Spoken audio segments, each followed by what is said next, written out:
ସ୍ୱପ୍ନରେ ତାଙ୍କୁ ପରିତ୍ୟାଗ କରିବାକୁ ସ୍ଥିର କଲେ। କିନ୍ତୁ ସେ ଏହା ମନସ୍ଥ କଲା ପରେ ଦେଖ, ପ୍ରଭୁଙ୍କର ଜଣେ ଦୂତ ସ୍ୱପ୍ନରେ ତାଙ୍କୁ ଦର୍ଶନ ଦେଇ କହିଲେ, ହେ ଦାଉଦଙ୍କ ସନ୍ତାନ ଯୋସେଫ, ତୁମ୍ଭର ଭାର୍ଯ୍ୟା ମରିୟମଙ୍କୁ ଗ୍ରହଣ କରିବାକୁ ଭୟ କର ନାହିଁ, କାରଣ ତାହାଙ୍କର ଗର୍ଭ ପବିତ୍ର ଆତ୍ମାଙ୍କ କର୍ତ୍ତୃକ ହୋଇଅଛି। ସେ ପୁତ୍ର ପ୍ରସବ କରିବେ, ଆଉ ତୁମେ ତାହାଙ୍କ ନାମ ଯୀଶୁ ଦେବ, କାରଣ ସେ ଆପଣା ଲୋକଙ୍କୁ ସେମାନଙ୍କ ସମସ୍ତ ପାପରୁ ପରିତ୍ରାଣ କରିବେ। ଭାବବାଦୀଙ୍କ ଦ୍ୱାରା ପ୍ରଭୁଙ୍କ ଉକ୍ତ ଏହି ବାକ୍ୟ ଯେପରି ସଫଳ ହୁଏ, ଏଥି ନିମନ୍ତେ ଏ ସମସ୍ତ ଘଟିଲା। ଦେଖ, ଜଣେ କନ୍ୟା ଗର୍ଭବତୀ ହୋଇ ପୁତ୍ର ପ୍ରସବ କରିବେ, ଆଉ ଲୋକେ ତାହାଙ୍କ ନାମ ଇମାନୁଏଲ ଦେବେ। ଏହି ନାମର ଅର୍ଥ ଆମ୍ଭମାନଙ୍କ ସହିତ ଈଶ୍ୱର। ଏଥିରେ ଯୋସେଫ ନିଦ୍ରାରେ ଉଠି ପ୍ରଭୁଙ୍କ ଦୂତ ତାଙ୍କୁ ଯେପରି ଆଜ୍ଞା ଦେଇଥିଲେ ସେହିପରି କଲେ ଓ ନିଜେ ଧାରଣ କଲେ। ଆମେନ୍। ଆମେନ୍। ଆମେ ଏହି ମାଥ୍ୟୁ 1 ପର୍ବ 18 ପଦରୁ 24 ପଦ ପର୍ଯ୍ୟନ୍ତ ପଢ଼ିଛୁ। ବିବାହ ନିର୍ବନ୍ଧ ହେଲା ପରେ ଯେତେବେଳେ ଯୋସେଫ ଜାଣିପାରିଲେ ମରିୟମ ଗର୍ଭବତୀ ହୋଇଅଛନ୍ତି ବୋଲି, ସେତେବେଳେ ଯୋସେଫ ଧାର୍ମିକ ଥିବାରୁ ତାଙ୍କୁ ପ୍ରକାଶରେ ନିନ୍ଦାର ପାତ୍ର କରିବାକୁ ଇଚ୍ଛା ନ କରିବାରୁ ଗୋପନରେ ତାଙ୍କୁ ପରିତ୍ୟାଗ କରିବାକୁ ସ୍ଥିର କଲେ। ଆଉ ଏହି ଘଟଣାକୁ, ଏହି ବିଷୟକୁ ଆମେ ସମସ୍ତେ ଜାଣିଛୁ। କିନ୍ତୁ ଆଜି ଆମେ ସେହି ଜନ୍ମ ବିଷୟରେ ଆମେ ଆଲୋଚନା କରିବା ନାହିଁ, କିନ୍ତୁ ସେଠି କେତେକ ବିଷୟ ରହିଅଛି, ସେହି ବିଷୟକୁ ଆମେ ଆଲୋଚନା କରିବା। ଆମେ ଯଦି ଦେଖିବା, ଯୋସେଫ ଜଣେ ଧାର୍ମିକ ବ୍ୟକ୍ତି ଥିଲେ। ଯୋସେଫ ଜଣେ ଧାର୍ମିକ ବ୍ୟକ୍ତି ଥିଲେ। ଆମେ ଦେଖିପାରୁଛୁ 19 ପଦରେ ଲେଖା ଅଛି, ଏଥିରେ ତାଙ୍କ ସ୍ୱାମୀ ଯୋସେଫ ଧାର୍ମିକ ଥିବାରୁ। ତା ମାନେ ଯୋସେଫ ଜଣେ ଧାର୍ମିକ ବ୍ୟକ୍ତି ଥିଲେ। ଏଟା ହେଉଛି ପ୍ରଥମ ବିଷୟ, ଯୋସେଫ ଜଣେ ଧାର୍ମିକ ବ୍ୟକ୍ତି ଥିଲେ। ଆଉ ଗୋଟେ ବିଷୟ ଯଦି ଦେଖିବା, ଯୋସେଫ ଜଣେ ଆଜ୍ଞା ପାଳନକାରୀ ବ୍ୟକ୍ତି ଥିଲେ। ଯୋସେଫ ଜଣେ ଆଜ୍ଞାବହ ବା ଆଜ୍ଞା ପାଳନକାରୀ ବ୍ୟକ୍ତି ଥିଲେ। ଏଟା ହେଉଛି ଦ୍ୱିତୀୟ ବିଷୟ। ଆମେ ଯଦି ଦେଖିବା, ଯେତେବେଳେ ଯୋସେଫ ମରିୟମକୁ ପରିତ୍ୟାଗ କରିବା ପାଇଁ ମନସ୍ଥ କରିଥିଲେ, ତାଙ୍କୁ ଗୋପନରେ ପରିତ୍ୟାଗ କରିବାକୁ ସ୍ଥିର କରିଥିଲେ, ସେହି ସମୟରେ ସ୍ୱର୍ଗଦୂତ ଜଣେ ଆସିକି ସ୍ୱପ୍ନରେ ଯୋସେଫଙ୍କୁ ଦର୍ଶନ ଦେଇକି କହୁଛି, ତୁମ୍ଭେ ମରିୟମକୁ ଗ୍ରହଣ କରିବାକୁ ଭୟ କର ନାହିଁ। 20 ପଦରେ ଲେଖା ଅଛି, କିନ୍ତୁ ସେ ଅର୍ଥାତ୍ ଯୋସେଫ ଏହା ମନସ୍ଥ କଲା ପରେ, କ'ଣ ମନସ୍ଥ କଲା ପରେ? ମରିୟମକୁ ପରିତ୍ୟାଗ କରିବାକୁ ମନସ୍ଥ କଲା ପରେ, ସେହି ସମୟରେ ପ୍ରଭୁଙ୍କର ଜଣେ ଦୂତ ସ୍ୱପ୍ନରେ ତାଙ୍କୁ ଦର୍ଶନ ଦେଇ କହିଲେ, ହେ ଦାଉଦଙ୍କ ସନ୍ତାନ ଯୋସେଫ, ତୁମ୍ଭର ଭାର୍ଯ୍ୟା ମରିୟମକୁ ଗ୍ରହଣ କରିବାକୁ ଭୟ କର ନାହିଁ, କାରଣ ତାଙ୍କର ଗର୍ଭ ପବିତ୍ର ଆତ୍ମାଙ୍କ କର୍ତ୍ତୃକ ହୋଇଅଛି। ଏଠି ସ୍ୱର୍ଗଦୂତ କହୁଛି, ତୁମ୍ଭର ଭାର୍ଯ୍ୟା ମରିୟମକୁ ଗ୍ରହଣ କରିବାକୁ ଭୟ କର ନାହିଁ, କାରଣ ତାଙ୍କର ଗର୍ଭ ପବିତ୍ର ଆତ୍ମାଙ୍କ କର୍ତ୍ତୃକ ହୋଇଅଛି। ଯେତେବେଳେ ସ୍ୱର୍ଗଦୂତ ଆସିକି ସ୍ୱପ୍ନରେ ଯୋସେଫଙ୍କୁ ଦର୍ଶନ ଦେଇ ଏହି କଥା କହିଲେ, ଆମେ ଯଦି ଆଗକୁ ଦେଖିବା 24 ପଦରେ, ମୁଁ ସବୁ ପଢ଼ିବା ପାଇଁ କହୁନାହିଁ, 24 ପଦରେ ଯେତେବେଳେ ଯୋସେଫ ନିଦ୍ରାରୁ ଉଠୁଛନ୍ତି, ନିଦ୍ରାରୁ ଉଠିଲା ପରେ ସ୍ୱର୍ଗଦୂତ ତାଙ୍କୁ ଯେପରି ଦର୍ଶନ ଦେଇଥିଲେ, ଦର୍ଶନ ଦେଇକି କଥା କହିଥିଲେ, ତଦ ଅନୁସାରେ ଯୋସେଫ କରୁଛନ୍ତି। 20 ପଦରେ ସ୍ୱର୍ଗଦୂତ କହିଥିଲେ, ତୁମେ ତୁମ୍ଭର ଭାର୍ଯ୍ୟା ମରିୟମକୁ ଗ୍ରହଣ କରିବାକୁ ଭୟ କର ନାହିଁ। ଏହି କଥା ସ୍ୱର୍ଗଦୂତ କହିଥିଲେ। କିନ୍ତୁ 24 ପଦରେ ଯେତେବେଳେ ଯୋସେଫ ନିଦ୍ରାରୁ ଉଠୁଛନ୍ତି, ସ୍ୱର୍ଗଦୂତ ତାଙ୍କୁ ଯେପରି କହିଥିଲେ ତଦ ଅନୁସାରେ ସେ ଗ୍ରହଣ କରୁଛନ୍ତି। ଟିକେ ମୁଁ ପଢ଼ୁଛି। ଏଥିରେ ଯୋସେଫ ନିଦ୍ରାରୁ ଉଠି ପ୍ରଭୁଙ୍କ ଦୂତ ତାଙ୍କୁ ଯେପରି ଆଜ୍ଞା ଦେଇଥିଲେ ସେହିପରି କଲେ ଓ ନିଜ ଭାର୍ଯ୍ୟାଙ୍କୁ ଗ୍ରହଣ କଲେ। ଦେଖନ୍ତୁ କେମିତି ଲେଖାଯାଏ, ସ୍ୱର୍ଗଦୂତ ତାଙ୍କୁ ଯେପରି ଆଜ୍ଞା ଦେଇଥିଲେ। କିପରି ଆଜ୍ଞା ଦେଇଥିଲେ? ତୁମ୍ଭର ଭାର୍ଯ୍ୟା ମରିୟମକୁ ଗ୍ରହଣ କରିବାକୁ ତୁମ୍ଭେ ଭୟ କର ନାହିଁ, ଏହା କହିଥିଲେ। କାହିଁକି ନା ସେ ପବିତ୍ର ଆତ୍ମାଙ୍କ କର୍ତ୍ତୃକ ଗର୍ଭବତୀ ହୋଇଅଛନ୍ତି।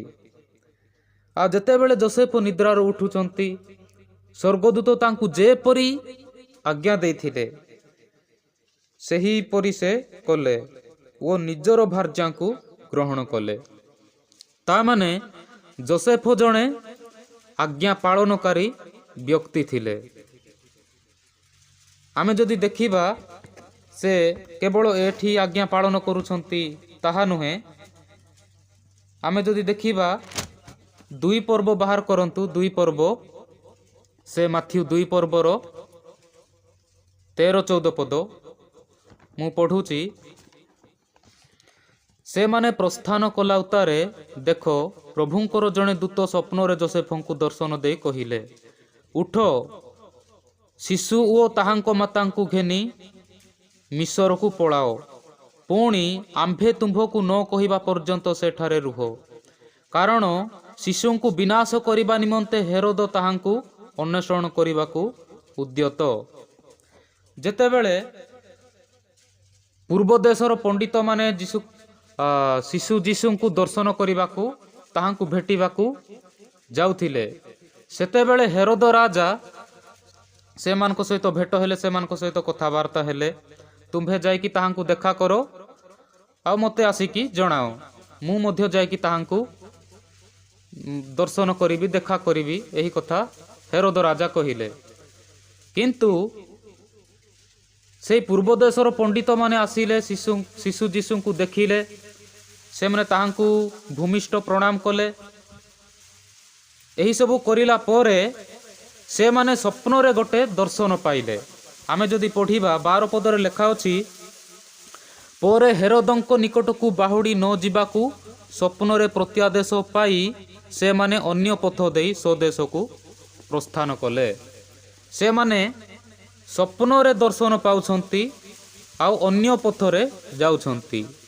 ହେରୋଦ ରାଜାଙ୍କ ପାଖକୁ ସେମାନେ ଫେରୁନାହାନ୍ତି। ଆଉ ଯେତେବେଳେ ସେମାନେ ଅନ୍ୟ ପଥରେ ପ୍ରସ୍ଥାନ କଲେ, 13 ପଦରେ ଲେଖା ଅଛି, ସେମାନେ ପ୍ରସ୍ଥାନ କଲା ଉତ୍ତାରେ, ଅର୍ଥାତ୍ ପଣ୍ଡିତମାନେ ପ୍ରସ୍ଥାନ କଲା ଉତ୍ତାରେ ଦେଖ, ପ୍ରଭୁଙ୍କର ଜଣେ ଦୂତ ସ୍ୱପ୍ନରେ ଯୋସେଫଙ୍କୁ ଦର୍ଶନ ଦେଇ କହିଲେ, ଉଠ, ଶିଶୁ ଓ ତାହାଙ୍କ ମାତାଙ୍କୁ ଘେନି ମିଶରକୁ ପଳାଅ, କାରଣ ଶିଶୁଙ୍କୁ ବିନାଶ କରିବା ନିମନ୍ତେ ହେରୋଦ ତାହାଙ୍କୁ ଅନ୍ୱେଷଣ କରିବାକୁ ଉଦ୍ୟତ। ଆଉ ଯେତେବେଳେ ସ୍ୱର୍ଗଦୂତ ଯୋସେଫଙ୍କୁ ଦର୍ଶନ ଦେଇକି କହୁଛି, ତୁମେ ଉଠ, ଶିଶୁଙ୍କୁ ଆଉ ତାହାଙ୍କ ମାତାଙ୍କୁ ଘେନି ତୁମେ ମିଶରକୁ ପଳାଅ, କାରଣ ହେରୋଦ ଶିଶୁକୁ ହତ୍ୟା କରିବାକୁ ସେ ଅନ୍ୱେଷଣ କରୁଅଛି।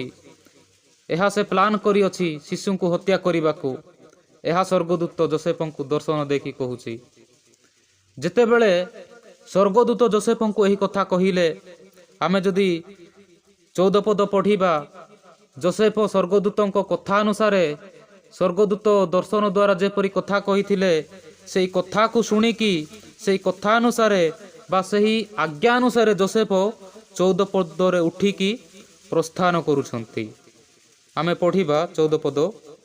ଏଥିରେ ସେ ଉଠି ରାତ୍ରିରେ ଶିଶୁ ଓ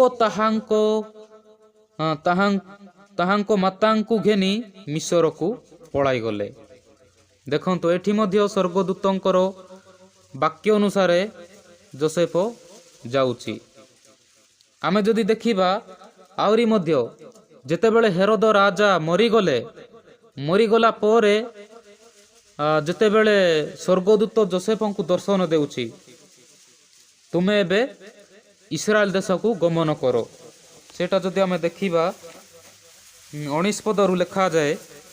19 ପଦରେ ଲେଖା ଅଛି, ହେରୋଦଙ୍କ ମୃତ୍ୟୁ ଉତ୍ତାରେ ଦେଖ ପ୍ରଭୁଙ୍କର ଜଣେ ଦୂତ ମିଶରରେ ଯୋସେଫଙ୍କୁ ଦର୍ଶନ ଦେଇ କହିଲେ, ଉଠ, ଶିଶୁ ଓ ତାହାଙ୍କ ମାତାଙ୍କୁ ଘେନି ଇସ୍ରାଏଲ ଦେଶକୁ ଗମନ କର, କାରଣ ଯେଉଁମାନେ ଶିଶୁଙ୍କ ପ୍ରାଣ ବିନାଶ କରିବା ନିମନ୍ତେ ଚେଷ୍ଟା କରୁଥିଲେ ସେମାନଙ୍କର ମୃତ୍ୟୁ ଘଟିଅଛି। ସେଥିରେ ସେ ଉଠି ଶିଶୁ ଓ ତାହାଙ୍କ ମାତାଙ୍କୁ ଘେନି ଇସ୍ରାଏଲ ଦେଶକୁ ଆସିଲେ। ଏଠି ମଧ୍ୟ ହେରୋଦ ରାଜାଙ୍କର ମୃତ୍ୟୁ ହେଲା ପରେ ସ୍ୱର୍ଗଦୂତ ଯୋସେଫଙ୍କୁ ଦର୍ଶନ ଦେଇ କହୁଛି, ଉଠ, ତୁମେ ଶିଶୁଙ୍କୁ ଆଉ ତାହାଙ୍କ ମାତାଙ୍କୁ ଘେନି ଇସ୍ରାଏଲ ଦେଶକୁ ଗମନ କର, କାରଣ ସେ ହେରୋଦ ରାଜା ମରିଅଛି। ଏହା କହିଲା। ଯେତେବେଳେ ଯୋସେଫ ଶୁଣିଲେ ସେଇ ସ୍ୱର୍ଗଦୂତଙ୍କର ବାକ୍ୟ ଅନୁସାରେ କାର୍ଯ୍ୟ କରୁଛନ୍ତି। 21 ପଦରେ ଲେଖା ଅଛି, ସେଥିରେ ସେ ଉଠି ଶିଶୁ ଓ ତାହାଙ୍କ ମାତାଙ୍କୁ ଘେନି ଇସ୍ରାଏଲ ଦେଶକୁ ଆସିଲେ। ତାମାନେ ଯୋସେଫ ଜଣେ ଆଜ୍ଞା ପାଳନକାରୀ ବ୍ୟକ୍ତି ଥିଲେ। ଏତିକି ପଦ ପଢ଼ିକି ଆମ୍ଭେମାନେ ଜାଣିପାରୁଅଛୁ। ପ୍ରଥମ ବିଷୟ ହେଲା ଯୋସେଫ ଜଣେ ଧାର୍ମିକ ବ୍ୟକ୍ତି ଥିଲେ। ଦ୍ୱିତୀୟ ବିଷୟ ହେଲା ସେ ଆଜ୍ଞା ପାଳନକାରୀ ବ୍ୟକ୍ତି ଥିଲେ। ଦେଖ, ଯୋସେଫ ଧାର୍ମିକ ଥିଲେ, ଆଜ୍ଞା ପାଳନକାରୀ ବ୍ୟକ୍ତି ଥିଲେ। ଏତେ ସବୁ କରିଲା ପରେ ମଧ୍ୟ ଯୋସେଫଙ୍କ ଜୀବନରେ କ'ଣ କ'ଣ ସମସ୍ୟା, କ'ଣ କ'ଣ ସେ ସମସ୍ୟାର ସମ୍ମୁଖୀନ ହେଉଛନ୍ତି ସେ ବିଷୟକୁ ଆମ୍ଭେମାନେ ଦେଖିବା। କିନ୍ତୁ ତା ପୂର୍ବରୁ ମୁଁ ଆଉ କେତେ ଗୋଟି ବିଷୟ କହିବି। ଦେଖନ୍ତୁ, ମରିୟମ ପବିତ୍ର ଆତ୍ମାଙ୍କ କର୍ତ୍ତୃକରେ ଗର୍ଭବତୀ ହେଲେ।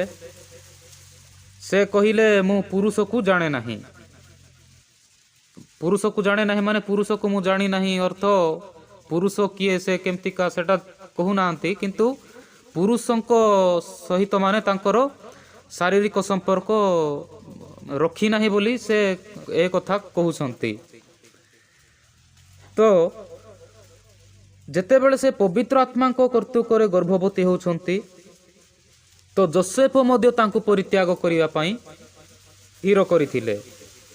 ତ ଦେଖନ୍ତୁ, ସେ ଗର୍ଭବତୀ ହୋଇଅଛନ୍ତି ବୋଲି ଯେତେବେଳେ ଲୋକମାନେ ଜାଣିଥିବେ, ଇଏ ସହବାସ ପୂର୍ବରୁ କିପରି ଗର୍ଭବତୀ ହେଲା, ନିହାତି ସେମାନଙ୍କ ମନରେ ପ୍ରଶ୍ନ ଆସିଥିବ।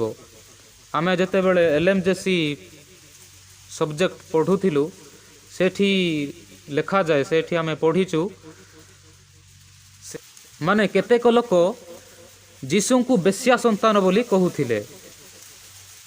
ତ ମରିୟମଙ୍କୁ ମଧ୍ୟ ସେମାନେ ବେଶ୍ୟା ସ୍ତ୍ରୀ ବୋଲି କହିଥିବେ, ବେଶ୍ୟା ଝିଅ ବୋଲି କହିଥିବେ। ତ ଯୋସେଫଙ୍କୁ ମଧ୍ୟ ନିହାତି ସେମାନେ କହିଥିବେ କିଏ ଜଣେ ବେଶ୍ୟାକୁ ରଖିଛି, ଇଏ ବେଶ୍ୟା ସ୍ତ୍ରୀର ସ୍ୱାମୀ, ଏହି କଥା କହିଥିବେ। ତ ଦେଖନ୍ତୁ, ପ୍ରଭୁଙ୍କର ବାକ୍ୟକୁ ପାଳନ କରିବା ପାଇଁ ବା ପାଳନ କରିବା ଦ୍ୱାରା ଯୋସେଫଙ୍କୁ କେତେ ନିନ୍ଦା ସହିବାକୁ ପଡ଼ିଥିବ। ଲୋକମାନେ କେତେ କଥା କହିନଥିବେ।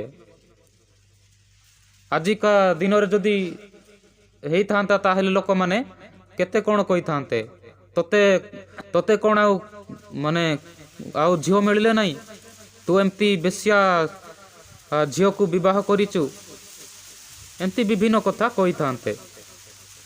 କିନ୍ତୁ ଯୋସେଫ ସେ ଆଉ କିଛି ଆଉ ସ୍ୱର୍ଗଦୂତଙ୍କର ବାକ୍ୟକୁ ଅଗ୍ରାହ୍ୟ କରୁନାହାନ୍ତି।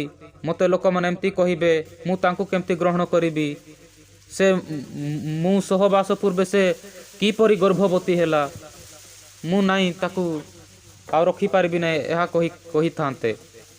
କିନ୍ତୁ ଯୋସେଫ ସେମିତି କଲେ ନାହିଁ। ଯୋସେଫ ପ୍ରଭୁଙ୍କ ଦୂତ ତାଙ୍କୁ ଯେପରି ଆଜ୍ଞା ଦେଇଥିଲେ ସେ ସେହିପରି ନିଜର ସେ ମରିୟମକୁ ଗ୍ରହଣ କରୁଛନ୍ତି। ପ୍ରଭୁଙ୍କର ନାମ ଗୌରବ ହେଉ। ଯୋସେଫ ଜଣେ ଆଜ୍ଞା ପାଳନକାରୀ ବ୍ୟକ୍ତି ଥିଲେ। ଆମେ ଆଗକୁ ବଢ଼ିବା। ତ ଯୋସେଫ ଧାର୍ମିକ ଥିଲେ, ଆଜ୍ଞା ପାଳନକାରୀ ବ୍ୟକ୍ତି ଥିଲେ। ଏତିକି ଥିବା ସତ୍ତ୍ୱେ ମଧ୍ୟ ଯୋସେଫଙ୍କ ଜୀବନରେ ମାନେ କ'ଣ କ'ଣ ସମସ୍ୟା ଆସୁଛି ସେ ବିଷୟକୁ ଆମ୍ଭେ ମାନେ ଦେଖିବା।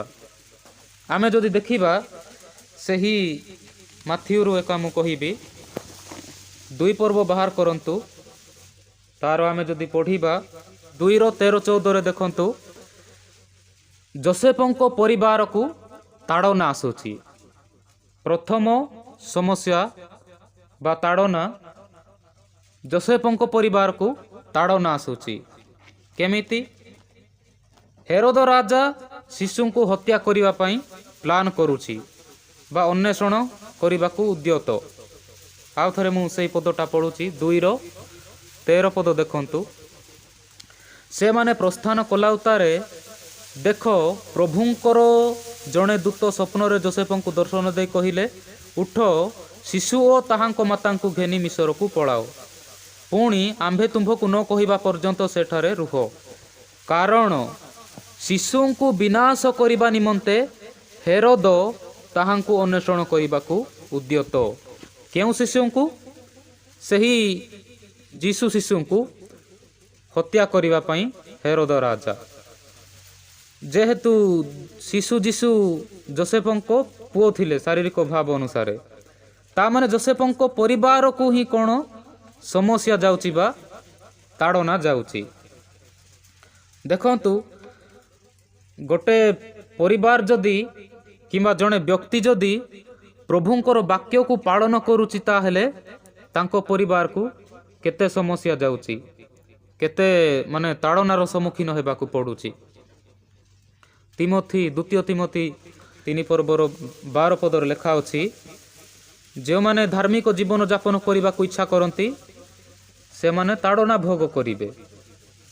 ଠିକ୍ ସେହିପରି ଏଠି ମଧ୍ୟ ଆଉ ଯୋସେଫ ସେ ଧାର୍ମିକ ଜୀବନଯାପନ କରୁଥିଲେ, ସେ ପ୍ରଭୁଙ୍କର ବାକ୍ୟକୁ ପାଳନ କରୁଥିଲେ, ପ୍ରଭୁଙ୍କର ବାକ୍ୟ ଅନୁସାରେ ଚାଲିଲେ, ତ ତାଙ୍କ ପରିବାରକୁ କେମିତି ସମସ୍ୟାର ସମ୍ମୁଖୀନ ହେବାକୁ ପଡ଼ୁଛି। ଆଉ ଗୋଟେ ବିଷୟ, ଯଦି ଦେଖନ୍ତୁ ଏଠି ପ୍ରଭୁ ଯୋସେଫ ଆଉ ମରିୟମଙ୍କ ଦ୍ୱାରା ସେ ଏହି ଜଗତକୁ ଆସିବା ପାଇଁ ଯୋଜନା କଲେ, ତ ତାଙ୍କ ପରିବାରରେ ଏହି ସବୁ ସମସ୍ୟା ଆସିଲା।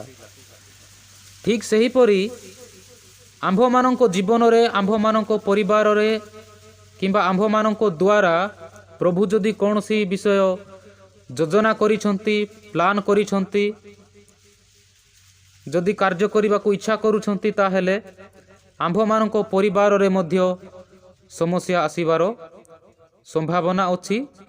ଆଉ ଆସେ, ସମ୍ଭାବନା ଅଛି ବୋଲି ନାହିଁ, କେବଳ ତାଡ଼ନା ନୁହେଁ, ଅନ୍ୟାନ୍ୟ ପ୍ରକାର ସମସ୍ୟା ଆସିବାର ସମ୍ଭାବନା ଅଛି। ତ ଆମେ ଯଦି ଦେଖିବା, ଏହି ଜଗତରେ ମଧ୍ୟ ଅନେକ ଲୋକମାନଙ୍କୁ ଏହିପରି ତାଡ଼ନା ଯାଇଛି, ଯେଉଁମାନେ ପ୍ରଭୁଙ୍କର ବାକ୍ୟକୁ ମାନିକି ସେମାନେ ପ୍ରଭୁଙ୍କୁ ଭୟ କରିକି ଜୀବନଯାପନ, ଧାର୍ମିକ ଜୀବନଯାପନ କରିବାକୁ ଇଚ୍ଛା କରନ୍ତି। ଆମେ ଯଦି ମୁଁ ଏଠି ଥିବା ପ୍ରଭୁଙ୍କର ଦାସଙ୍କ ବିଷୟରେ କହିବି, ଜଗା ଭାଇମାନଙ୍କ ବିଷୟରେ, ସେମାନେ ପ୍ରଭୁଙ୍କ ପାଇଁ କିପରି ମାନେ ନିଜର ଗ୍ରାମକୁ ଛାଡ଼ିକି କଟକରେ କେତେ ବର୍ଷ ରହିବାକୁ ପଡ଼ିଲା। ତ ଏହିପରି ଯେତେବେଳେ ଆମ୍ଭେମାନେ ପ୍ରଭୁଙ୍କର ବାକ୍ୟକୁ ପାଳନ କରିବା, ଧାର୍ମିକ ଜୀବନଯାପନ କରିବା, ତାହେଲେ ଆମକୁ ଲୋକମାନେ ଘୃଣା କରିବେ, ତାଡ଼ନା କରିବେ। ଯଦି ପ୍ରଭୁ ଆମ୍ଭମାନଙ୍କ ଦ୍ୱାରା କାର୍ଯ୍ୟ କରିବାକୁ ଚାହାନ୍ତି, ଆମ୍ଭମାନଙ୍କ ପରିବାର ଦ୍ୱାରା, ତାହେଲେ ଏହିପରି ଯୋସେଫଙ୍କ ଜୀବନରେ ଯେପରି ତାଡ଼ନା ଯାଉଛି, ସେହିପରି ଆମ୍ଭମାନଙ୍କ ଜୀବନରେ ମଧ୍ୟ ହେବ। ଆଉ କେବଳ ତାଙ୍କ ପରିବାରରେ ନୁହେଁ, ଆମେ ଯଦି ଦେଖିବା ସେ 2 ପର୍ବର ତଳକୁ ଯଦି ଆମେ ପଢ଼ିବା, 16 ଯଦି ପଢ଼ିବା, ସେଠି ସେହି ଅଞ୍ଚଳର ବାଳକମାନଙ୍କୁ ମଧ୍ୟ ହତ୍ୟା କରିବା ପାଇଁ ହେରୋଦ ରାଜା କହୁଛନ୍ତି। ସେଟା ଟିକେ ମୁଁ ପଢ଼ୁଛି, 16 ପଦ। ଇତିମଧ୍ୟରେ ହେରୋଦ ପଣ୍ଡିତମାନଙ୍କ ଦ୍ୱାରା ଆପଣାକୁ ପ୍ରବଞ୍ଚିତ ହେବା ଦେଖି କ୍ରୋଧାନ୍ତ ହୋଇଗଲେ, ଆଉ ସେମାନଙ୍କ ନିକଟରୁ ସୂକ୍ଷ୍ମ ରୂପେ ଯେଉଁ ସମୟ ବୁଝିଥିଲେ ତଦନୁସାରେ 2 ବର୍ଷ ଓ ସେଥିରୁ ନ୍ୟୁନ ବୟସ୍କ ଯେତେ ବାଳକ ବେଥଲିହିମ୍ ପୁଣି ସେଥିର ସମସ୍ତ ସୀମା ମଧ୍ୟରେ ଥିଲେ ଲୋକ ପଠାଇ ସେହି ସମସ୍ତଙ୍କୁ ବଧ କରାଇଲେ। ତା ମାନେ କେବଳ ଯୋସେଫଙ୍କ ପରିବାରକୁ ତାଡ଼ନା ଆସୁଛି ତାହା ନୁହେଁ। ଦ୍ୱିତୀୟ ବିଷୟ ହେଲା ବେଥଲିହିମ୍ର ବାଳକମାନଙ୍କୁ ମଧ୍ୟ ହତ୍ୟା କରାଗଲା। ବେଥଲିହିମ୍ର ବାଳକମାନଙ୍କୁ ମଧ୍ୟ ହତ୍ୟା କରାଗଲା। ତା ମାନେ ପ୍ରଭୁଙ୍କର ଯଦି ଆମ ପରିବାରରେ କିମ୍ବା ଆମ୍ଭମାନଙ୍କ ଜୀବନରେ ଯୋଜନା ରହିଛି ତାହେଲେ ଆମ ଗାଁରେ ମଧ୍ୟ ଏମିତି ପରିସ୍ଥିତି ହେଇପାରେ। ଆଉ ମୁଁ ମୋ କଥା ଯଦି କହିବି ଆମ ପରିବାରରେ ମଧ୍ୟ ଯେତେବେଳେ ଆମେ ପ୍ରଭୁଙ୍କୁ ଜାଣିଲୁ, ସମସ୍ତେ ନୁହେଁ, ଆମେ ଭାଇ ଆମେ ଜାଣିଲୁ, ସେହି ସମୟରେ କେବଳ ଆମକୁ ତାଡ଼ନା କଲେ ତାହା ନୁହେଁ, କିନ୍ତୁ ଆମର ବଂଶର ଲୋକମାନଙ୍କୁ ମଧ୍ୟ ତାଡ଼ନା କଲେ। କ'ଣ କହିଲେ ସେମାନେ? ତୁମେ ତୁମର ଭାଇମାନଙ୍କୁ ତୁମର ମାନେ ପରିବାର ବଂଶ ଲୋକମାନଙ୍କୁ ତୁମେ ଯଦି ଯୀଶୁଙ୍କୁ ଛାଡ଼ିବା ପାଇଁ କହିବ ନାହିଁ ତାହେଲେ ତୁମକୁ ମଧ୍ୟ ଏ ଗାଁରୁ ବାହାର କରିଦେବୁ। ଏହିପରି ସେମାନେ ଆମର ବଡ଼ ବାପା ଦାଦୀମାନଙ୍କୁ ସେମାନଙ୍କୁ ଏହିପରି କହିଲେ। ତ କେତେ ଜଣେ ଭାଇ ଗାଁ ଛାଡ଼ିକି ମଧ୍ୟ ପଳେଇଛନ୍ତି, ଏବେ ମଧ୍ୟ ସେ ଆସିନାହାନ୍ତି। ଦେଖନ୍ତୁ, କେବଳ ଆମକୁ ତାଡ଼ନା କଲେ ନାହିଁ, ସେମାନେ ଆମର ବଡ଼ ବାପା ଦାଦୀମାନଙ୍କୁ ସେମାନଙ୍କୁ ମଧ୍ୟ ତାଡ଼ନା କଲେ। ଯେମିତି ଏଠି ଯୋସେଫଙ୍କୁ କେବଳ ତାଡ଼ନା କଲେ ତାହା ନୁହେଁ, ତାଙ୍କ ଯୋସେଫଙ୍କ ଜୀବନରେ କେବଳ ଦୁଃଖ ଆସିଲା ତାହା ନୁହେଁ, କିନ୍ତୁ ବେଥଲିହିମ୍ରେ ସେହି ଅଞ୍ଚଳରେ ମଧ୍ୟ ଶିଶୁମାନଙ୍କୁ ହତ୍ୟା କରିବାକୁ ପଡ଼ିଲା। ତ ପ୍ରଭୁଙ୍କର ନାମ ଗୌରବ ହେଉ। ଯୋସେଫ ଏହି ସମସ୍ତ ସମସ୍ୟାରେ ମଧ୍ୟ ସେ ପ୍ରଭୁଙ୍କର ବାକ୍ୟକୁ ଅଗ୍ରାହ୍ୟ କରିନାହାନ୍ତି, ପ୍ରଭୁଙ୍କର ବାକ୍ୟକୁ ସେ ଅବଜ୍ଞା କରିନାହାନ୍ତି, ଅମାନ୍ୟ କରିନାହାନ୍ତି। ପ୍ରଭୁଙ୍କର ବାକ୍ୟ ଅନୁସାରେ ସେ ଚାଲିଲେ। ତ ଯେତେବେଳେ ଏହିସବୁ ସମସ୍ୟା ତାଙ୍କ ଜୀବନରେ ଆସୁଛି, ତ ମୁଁ ଆଉ ଏ ବିଷୟରେ ଅଧିକ ବ୍ୟାଖ୍ୟା କରିବି ନାହିଁ। ଆମେ ଆଗକୁ ଦେଖିବା। ଆଉ ଯେଉଁମାନଙ୍କ ଜୀବନରେ ଯେଉଁମାନଙ୍କ ପରିବାରରେ ପ୍ରଭୁ ଯୋଜନା କରିଥିବେ, ସେହି ଯୋଜନା କରିବା ଦ୍ୱାରା ଯଦି ତାଙ୍କ ପରିବାରକୁ ଲୋକମାନେ ତାଡ଼ନା କରୁଛନ୍ତି, ସେମାନେ ସମସ୍ୟାର ସମ୍ମୁଖୀନ ହେଉଛନ୍ତି, ତାହେଲେ ପ୍ରଭୁ ସୁରକ୍ଷା ମଧ୍ୟ ଦିଅନ୍ତି।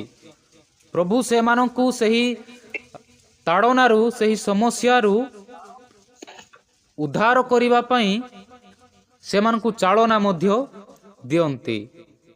ଆମେ ସେଠି ହିଁ ଦେଖିବା 2 ପର୍ବର 13-14 କେମିତି ଲେଖା ଅଛି। ମାନେ ଯେତେବେଳେ ହେରୋଦ ରାଜା ଶିଶୁଙ୍କୁ ହତ୍ୟା କରିବା ପାଇଁ ପ୍ଲାନ୍ କରିଥିଲେ, ସେହି ସମୟରେ ଦେଖ ସ୍ୱର୍ଗଦୂତ ଯୋସେଫଙ୍କୁ ଯାଇକି ମାନେ ସ୍ୱପ୍ନରେ ଦର୍ଶନ ଦେଇକି ଯୋସେଫଙ୍କୁ କହୁଛି କି ହେରୋଦ ରାଜା ଶିଶୁଙ୍କୁ ହତ୍ୟା କରିବା ପାଇଁ ସେ ପ୍ଲାନ୍ କରିଛି, ଯୋଜନା କରିଛି, ସେଥିପାଇଁ ତୁମେ ଏହି ଦେଶ ଛାଡ଼ିକି ତୁମେ ପଳେଇ ଯାଅ, ତୁମେ ମିଶର ଦେଶକୁ ପଳାଅ, ଏହା କହୁଛି। ତା ମାନେ ଯେଉଁମାନେ ପ୍ରଭୁଙ୍କୁ ଭୟ କରିକି ଚାଲୁଥିବେ, ଯେଉଁମାନେ ପ୍ରଭୁଙ୍କୁ ଭୟ ଭକ୍ତି କରିକି ଜୀବନଯାପନ କରୁଥିବେ, ସେମାନଙ୍କୁ ପ୍ରଭୁ ଚାଳନା ମଧ୍ୟ ଦିଅନ୍ତି। ଏଠି ଯେପରି ଯୋସେଫଙ୍କୁ ପ୍ରଭୁ ଚାଳନା ଦେଲେ, ଯୋସେଫଙ୍କୁ କହିଲେ ତୁମେ ପଳେଇ ଯାଅ, ଶିଶୁଙ୍କୁ ହତ୍ୟା କରିବା ପାଇଁ ହେରୋଦ ପ୍ଲାନ୍ କରିଛି, ସେ ଶିଶୁଙ୍କୁ ଅନ୍ୱେଷଣ କରୁଛି, ଏମିତି ସେ ଚାଳନା ଦେଉଛି ଦର୍ଶନ ଦ୍ୱାରା। ଆଉ ଯେତେବେଳେ ହେରୋଦ ରାଜା ମରିଗଲା ପରେ ଆଉ ଥରେ ଯୋସେଫଙ୍କୁ ଦର୍ଶନ ଦେଉଛି।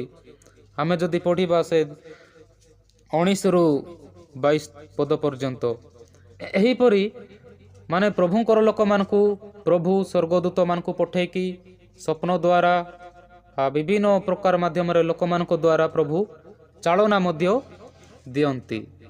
ତ ପ୍ରଭୁ ଗୌରବ ପାଆନ୍ତୁ, ପ୍ରଶଂସା ପାଆନ୍ତୁ। ପ୍ରଭୁ ଆମ୍ଭମାନଙ୍କୁ ମଧ୍ୟ ସମସ୍ୟା ଠାରୁ ଆମ୍ଭମାନଙ୍କୁ ମଧ୍ୟ ଉଦ୍ଧାର କରିବେ, ଯୋସେଫଙ୍କୁ ଯେପରି ଚାଳନା ଦେଉଛନ୍ତି। କିନ୍ତୁ କ'ଣ କରିବାର ଅଛି? ଆମେ ଧାର୍ମିକ ଜୀବନ ଯାପନ କରିବା। ତାହେଲେ ମୁଁ କହୁନାହିଁ ମୁଁ ପରଫେକ୍ଟ, ମୁଁ ପୁରା ଧାର୍ମିକ ବୋଲି କହୁନାହିଁ, କିନ୍ତୁ ଆମେ ପ୍ରଭୁଙ୍କର ବାକ୍ୟ ଅନୁସାରେ ଚାଲିବା ପାଇଁ ଆମେ ଚେଷ୍ଟା କରିବା। ଆମେ ଧାର୍ମିକ ଜୀବନ ଯାପନ କରିବା ପାଇଁ ଆମେ ପ୍ରଭୁଙ୍କ ଠାରେ ପ୍ରାର୍ଥନା କରିବା। ତାହେଲେ ଆମେ ଏହି ସବୁ ବିଷୟ କରୁଥିବା, ପ୍ରଭୁଙ୍କର ବାକ୍ୟକୁ ପାଳନ କରୁଥିବା, ତାହେଲେ ପ୍ରଭୁ ଆମକୁ ସମସ୍ୟା ଠାରୁ ମଧ୍ୟ ଉଦ୍ଧାର କରିବେ, ଆମକୁ ଚାଳନା ଦେବେ। କ'ଣ କଲେ ହେବ, କେମିତି କଲେ ହେବ, ସବୁ ବିଷୟ ଆମ୍ଭମାନଙ୍କୁ ଚାଳନା ଦେବେ।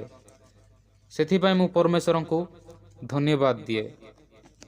ତ ଆଉ ଗୋଟେ ଆମେ ଯଦି ଦେଖିବା, କେବଳ ପ୍ରଭୁ ଏହି ସମୟରେ ନୁହେଁ, ଆମେ ଯଦି ଦେଖିବା ପୁରାତନ ନିୟମରେ ମଶାଙ୍କ ଜନ୍ମ ସମୟରେ ମଧ୍ୟ, ସେହି ସମୟରେ ମଧ୍ୟ ଫାରୋ ରାଜା କ'ଣ କରୁଥିଲେ? ମାନେ ବାଳକମାନଙ୍କୁ ସମସ୍ତଙ୍କୁ ମାରିବା ପାଇଁ ସେ କହିଥିଲେ। ଯଦି ଝିଅ ଜନ୍ମ ହେବ ତାହେଲେ ତାଙ୍କୁ ଛାଡ଼ିଦେବ, ଯଦି ବାଳକ ଜନ୍ମ, ପୁତ୍ର ସନ୍ତାନ ଜନ୍ମ ହେଉଛି ତାହେଲେ ସେମାନଙ୍କୁ ମାନେ ହତ୍ୟା କରିବ, ରଖିବ ନାହିଁ ବୋଲି କହିଥିଲେ।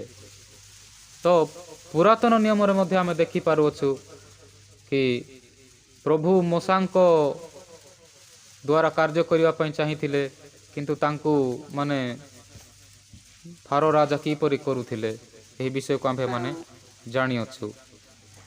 ଆମେ ଏତିକି ବିଷୟ ଆମେ ଦେଖିଲୁ। ଆଉ ଗୋଟେ ବିଷୟ ମୁଁ କହିକି ସମାପ୍ତ କରିବି। କେବଳ ମାନେ ପ୍ରଭୁଙ୍କର ଲୋକମାନଙ୍କୁ ତାଡ଼ନା ଆସିବ ତାହା ନୁହେଁ, ଅଭାବ ମଧ୍ୟ ଆସିବ। ଆମେ ଯଦି ଦେଖିବା ଅବ୍ରାହାମଙ୍କ ଜୀବନରେ, ସେ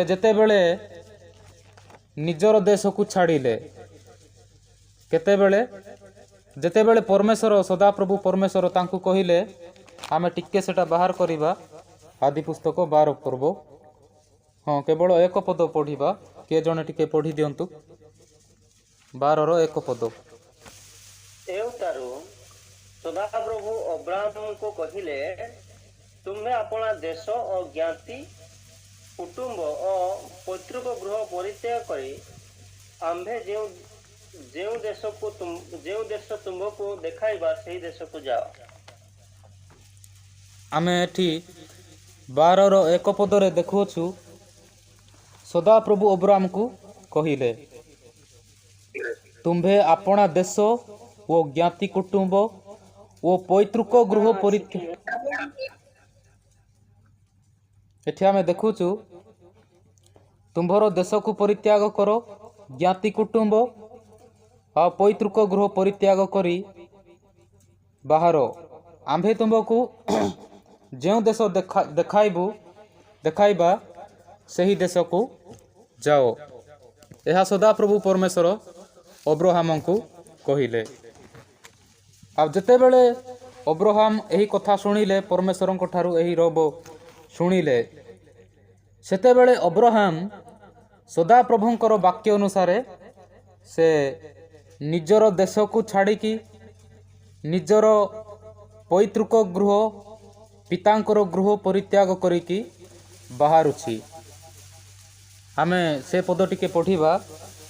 4ରେ ଲେଖା ଅଛି, ଅନନ୍ତର ଅବ୍ରାହ୍ମ ସଦାପ୍ରଭୁଙ୍କ ଏହି ବାକ୍ୟାନୁସାରେ ପ୍ରସ୍ଥାନ କଲେ। କେଉଁ ବାକ୍ୟାନୁସାରେ? ଯେଉଁଟା 1 ପଦରେ କହିଥିଲେ, ତୁମେ ନିଜର ଦେଶ, ଜ୍ଞାତି କୁଟୁମ୍ବ ଓ ପୈତୃକ ଗୃହ ପରିତ୍ୟାଗ କରି ଆମ୍ଭେ ଯେଉଁ ଦେଶ ତୁମକୁ ଦେଖାଇବା ସେହି ଦେଶକୁ ଯାଅ। ଏହି ବାକ୍ୟ ଅନୁସାରେ ଅବ୍ରାହ୍ମ କ'ଣ କରୁଛନ୍ତି? 4 ପଦରେ ସେ ଲେଖାଉଛି, ଅନନ୍ତର ଅବ୍ରାହ୍ମ ସଦାପ୍ରଭୁଙ୍କ ଏହି ବାକ୍ୟାନୁସାରେ ପ୍ରସ୍ଥାନ କଲେ। ମାନେ ଏହି ବାକ୍ୟାନୁସାରେ ସେ ପ୍ରସ୍ଥାନ କଲେ, ଏହା ଲେଖା ଅଛି। ତା ମାନେ ଅବ୍ରାହ୍ମ ସଦାପ୍ରଭୁଙ୍କ ବାକ୍ୟାନୁସାରେ ଯାଉଛନ୍ତି, ସବୁ କିଛି ପରିତ୍ୟାଗ କରିକି କେବଳ ଲଟଙ୍କୁ ତାଙ୍କ ସାଙ୍ଗରେ ନେଉଛନ୍ତି। ଦେଖ, ଅବ୍ରାହମ ବାହାରିଲେ, ସେ ପ୍ରଭୁଙ୍କର ବାକ୍ୟକୁ ପାଳନ କଲେ। ଅବ୍ରାହମଙ୍କ ଜୀବନରେ ମଧ୍ୟ ଆପଣ ଯଦି ଦେଖିବେ ଅଭାବ ଆସିଛି।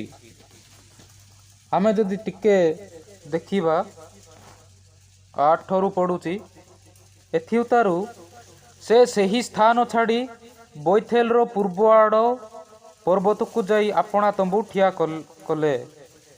ତହିଁର ପଶ୍ଚିମରେ ବୈଥେଲ ଓ ପୂର୍ବ ଦିଗରେ ଅୟନଗର ଥିଲା।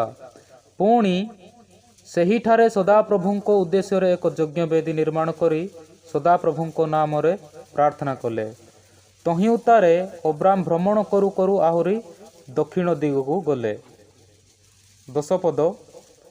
ସେହି ସମୟରେ ସେହି ଦେଶରେ ଦୁର୍ଭିକ୍ଷ ହେବାରୁ ଅବ୍ରାମ ମିଶର ଦେଶରେ ପ୍ରବାସ କରିବାକୁ ଯାତ୍ରା କଲେ, ଯେହେତୁ ଦେଶରେ ଅତିଶୟ ଦୁର୍ଭିକ୍ଷ ପଡ଼ିଲା। ତ ଏଠି କେତେକଙ୍କର ପ୍ରଶ୍ନ ଥିବ, ନାଇଁ ଅବ୍ରାହମଙ୍କ ଜୀବନରେ ଅଭାବ ଆସିନଥିବ, ସେ ବହୁତ ଧନୀ ବ୍ୟକ୍ତି ଥିଲେ, ତାଙ୍କର ମେଣ୍ଢା ଛେଳି ଗୋରୁ ଗାଈ ଥିଲେ, ଏସବୁ ଥିଲେ। କିନ୍ତୁ ଏଠି କ'ଣ ଲେଖା ଅଛି ଧ୍ୟାନ ଦେଇକି ଦେଖନ୍ତୁ। ସେହି ସମୟରେ ସେହି ଦେଶରେ ଦୁର୍ଭିକ୍ଷ ହେବାରୁ ଅବ୍ରାମ ମିଶର ଦେଶରେ ପ୍ରବାସ କରିବାକୁ ଯାତ୍ରା କଲେ। ମିଶର ଦେଶରେ ପ୍ରବାସ କରିବାକୁ ଯାତ୍ରା କଲେ। କାହିଁକି ସେ ଯାତ୍ରା କଲେ? ଦୁର୍ଭିକ୍ଷ ହେବାରୁ। ଯଦି ତାଙ୍କୁ ଯଦି ଖାଦ୍ୟ ଯଦି ଅଭାବ ହେଇନଥାନ୍ତା ତାହେଲେ ସେ ଯାତ୍ରା କରିନଥାନ୍ତେ। ଦୁର୍ଭିକ୍ଷ ହେବାରୁ, ତାଙ୍କୁ ଅଭାବ ହେଇଥିବାରୁ ସେଥିପାଇଁକା ସେ ଯାତ୍ରା କଲେ ନା ମିଶର ଦେଶକୁ। ତାପରେ ଲାଷ୍ଟରେ ମଧ୍ୟ ଲେଖା ହେଉଛି, ଯେହେତୁ ଦେଶରେ ଅତିଶୟ ଦୁର୍ଭିକ୍ଷ ପଡ଼ିଲା। ଆମେ ଅନେକ ସମୟରେ ଭାବୁ କ'ଣ, ଆମେ ଯଦି ପ୍ରଭୁଙ୍କର ବାକ୍ୟକୁ ପାଳନ କରୁଥିବା, ଆମେ ଯଦି ପ୍ରଭୁଙ୍କୁ ସବୁବେଳେ ଧନ୍ୟବାଦ ଦେଉଥିବା, ତାହେଲେ ଆମର କିଛି ଅଭାବ ହେବ ନାହିଁ, ପ୍ରଭୁ ସବୁ ବିଷୟରେ ଆଶୀର୍ବାଦ କରିବେ, ଏମିତି କହୁଥିବା। ଆଶୀର୍ବାଦ କରିଛନ୍ତି, ଆମକୁ ଆଶୀର୍ବାଦ କରିବେ, ଠିକ୍ ଅଛି, ଏଟା ମଧ୍ୟ ଭୁଲ ନାହିଁ। ପ୍ରଭୁ ଜଗାନ୍ତି, ଆଶୀର୍ବାଦ କରନ୍ତି, ଆଶୀର୍ବାଦ କରିଛନ୍ତି। କିନ୍ତୁ ସମସ୍ତଙ୍କ ଜୀବନରେ ଏହିପରି କାର୍ଯ୍ୟ କରିବେ, ସମସ୍ତେ ଅଭାବ ଦେଇକି ଯିବେ ନାହିଁ, ତାହା ନୁହେଁ।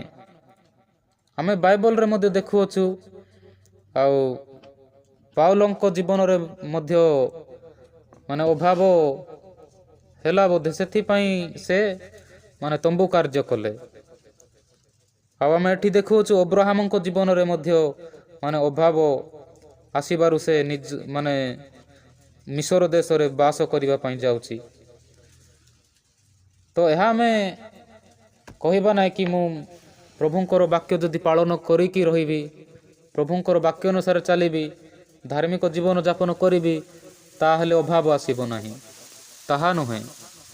ଅଭାବ ଆସିବ କିନ୍ତୁ ପ୍ରଭୁ ଜଗାଇବେ, ତାଡ଼ନା ଆସିବ କିନ୍ତୁ ପ୍ରଭୁ ଉଦ୍ଧାର କରିବେ। ସମସ୍ୟାର ସମ୍ମୁଖୀନ ହେବା, ଏହିପରି ଅନେକ ପରିବାରକୁ, ଆମ ଜୀବନକୁ ଅନେକ ଶତ୍ରୁମାନେ କରିବେ, ଶତ୍ରୁ କରିବା ପାଇଁ ପ୍ଲାନ୍ କରିବ, କିନ୍ତୁ ପ୍ରଭୁ ସେହି ସବୁଠାରୁ ଆମକୁ ଉଦ୍ଧାର କରିବେ, ପ୍ରଭୁ ଆମକୁ ଚାଳନା ଦେବେ। ଯଦି ଆମେ ପ୍ରଭୁଙ୍କ ଠାରେ ବିଶ୍ୱାସ କରିକି ରହୁଥିବା, ପ୍ରଭୁଙ୍କ ଠାରେ ଆମେ ପ୍ରାର୍ଥନା କରିବା, ତାଙ୍କର ଉପସ୍ଥିତିରେ ଯଦି ଆମେ ରହୁଥିବା, ତାହେଲେ ପ୍ରଭୁ ଆଜି ଯେପରି ଆମେ ଶିଖୁଥିଲୁ, ଏହିପରି ପ୍ରଭୁ ଆମ ଜୀବନରେ ମଧ୍ୟ କାର୍ଯ୍ୟ କରିବେ। ତ ପ୍ରଭୁଙ୍କର ନାମ ଗୌରବ ହେଉ। ମୁଁ ସମାପ୍ତ କରିବାକୁ ଯାଉଛି। ଆଉ ଥରେ ମୁଁ ସ୍ମରଣ କରେଇବି ଟିକେ। ଆମେ ଆଜି ଦେଖିଲୁ ଯୋସେଫ ଜଣେ ଧାର୍ମିକ ବ୍ୟକ୍ତି ଥିଲେ, ଦ୍ୱିତୀୟରେ ଆଜ୍ଞା ପାଳନକାରୀ ବ୍ୟକ୍ତି ଥିଲେ। ଏହି ସବୁ କରିଲା ପରେ ମଧ୍ୟ ତାଙ୍କ ଜୀବନରେ କେତେ ସମସ୍ୟା ଯାଉଛି। ଆମେ ଦେଖିଲୁ ପ୍ରଥମ ସମସ୍ୟା, ତାଙ୍କ ପରିବାରକୁ ତାଡ଼ନା ଯାଉଛି, ତାଙ୍କ ପୁତ୍ର ଶିଶୁ ଯୀଶୁଙ୍କୁ ହତ୍ୟା କରିବା ପାଇଁ ହେରୋଦ ରାଜା ପ୍ଲାନ୍ କରୁଛି। ଆଉ କେବଳ ତାଙ୍କ ପରିବାରକୁ ନୁହେଁ, ବେଥଲେହେମରେ ମାନେ ବାଳକମାନଙ୍କୁ ମଧ୍ୟ ହତ୍ୟା କରିବାକୁ ପଡ଼ିଲା।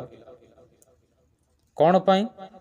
ପ୍ରଭୁଙ୍କର ଯେଉଁ ଯୋଜନା ଥିଲା, ପ୍ରଭୁ ଯୀଶୁ ମରିୟମଙ୍କ ଗର୍ଭ ଦେଇ ଏହି ଜଗତକୁ ଆସିବାର ଯେଉଁ ଯୋଜନା ଥିଲା, ସେଥିପାଇଁ ବୋଲିକି। ଆଉ ପ୍ରଭୁ ଚାଳନା ମଧ୍ୟ ଦେଉଛନ୍ତି, ସେମାନଙ୍କୁ ଉଦ୍ଧାର ମଧ୍ୟ କରୁଛନ୍ତି। ପ୍ରଭୁଙ୍କର ନାମ ଗୌରବ ହେଉ। ଏହି ବାକ୍ୟ ଦ୍ୱାରା ପ୍ରଭୁ ଆମକୁ ସମସ୍ତଙ୍କୁ ଆଶୀର୍ବାଦ କରନ୍ତୁ।